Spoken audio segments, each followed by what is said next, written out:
Georgia lawmaker Representative Lydia Glaze, a Democrat from Georgia, is facing a lot of heat for comments she made questioning parents' decision-making that didn't finish high school. This happened during her objection to a school choice bill. I see access as a problem.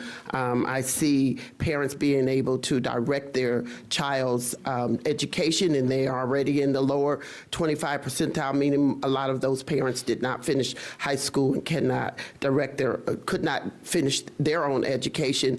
I am extremely concerned that we would put money in their hands in that entire piece of life in the hands of parents who are not qualified to make those decisions.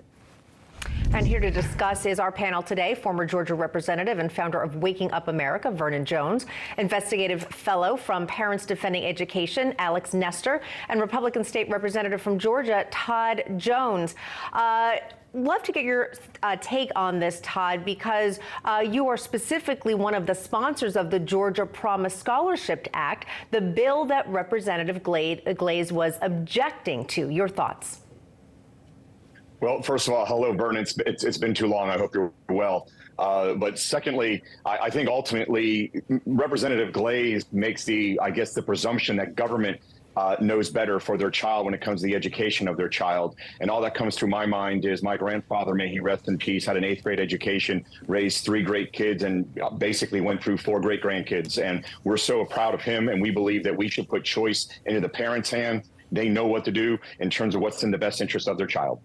Yeah, Alex, let me ask you your thoughts on this, because I couldn't tell whether the woman there making the comment was actually questioning whether you put money in the hands of somebody who may not use that money properly for the kids, or whether she was questioning their ability to decide whether their child should go to this school or that school, or so on.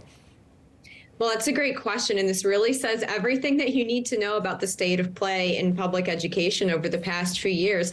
I mean, look, the representative's logic here is incredibly flawed to think that kids should remain in failing or near failing public schools instead of giving parents the option and the opportunity to provide a better education for their kid. I think that's a great point, Alex. And Vernon, you know, I think about that there are many parents out there that we hear about all the time, and whether they have graduated from college or graduate school, some of those parents are the ones who are giving their kids sex-altering drugs and beyond. So just because of a certain level of education, it would seem that that doesn't mean you make the right decisions as a parent. Well, I'm disappointed what that legislator said, as if they can or she can see in the lives of others and what's most important to them. I did serve with Representative Jones there, honorably in the Georgia House of Representatives. I applaud what he's doing. You know, our kids, many of them are trapped in failing schools, and many parents want their children in performing schools.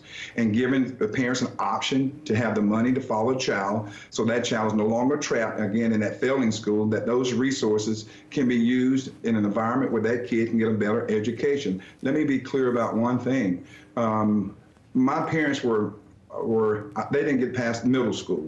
They were workers, farmers, laborers, and they wanted me to get a quality education. I was fortunate to go to a public school that afforded me that, but many children don't.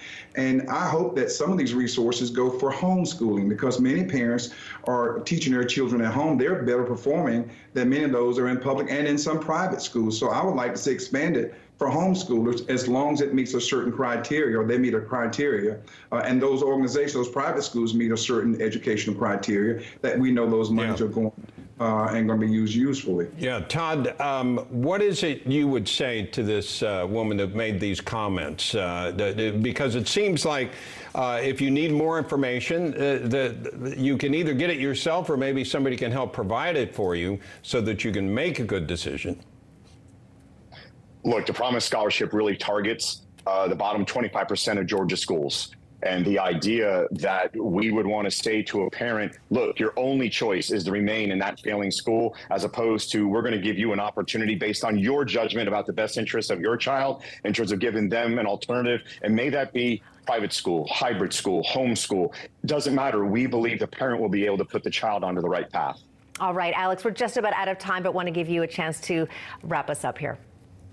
Well, I find it really ironic that this representative also admitted that she was able to provide private education for her children. And this is not an opportunity that most American families have. So I find it ironic that she's opposing this bill because, parents can't make the right decision. And yet she chose alternative schooling for her kids. I think it's something that all parents should have the right to do. Vernon Jones, Alex Nestor, and Todd Jones. Parents know better. Yeah, there you go. Cheers Thank you, to that. Vernon. Yeah. Appreciate it.